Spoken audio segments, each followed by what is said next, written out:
Attorney, kung ang baboy na saag sa among property, pwede na balitsunon? Ayaw sa litsunan lahos, idol. Oy, makihataan na. Bitaw, paminawa ko dol. Kanang mga nakaikyas nga mga alaga, no? Kanang mga domesticated animal para sa baboy. Ang ingon sa tong balaod, particularly Article 716 of the Civil Code, na ay 20 days ang tag-iya ng animal nga i-claim ang iyang alaga kung asa man na siya nasaag.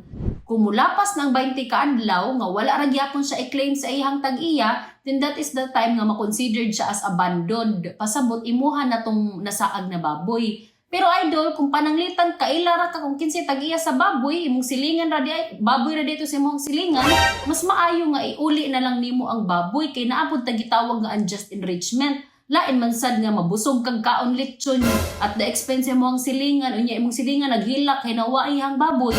So iuli na lang dul kay aside pud sa unjust enrichment baka baga pud siya naong kung di nimo iuli. Kung ako pa nimo dul palit na lang lechon sa karkar, sigurado pangalami unya taga ipod ko. Anak ka ng po. Anak ka ng So mga to dol, that's it for Let's Talk Legal with Attorney Zai.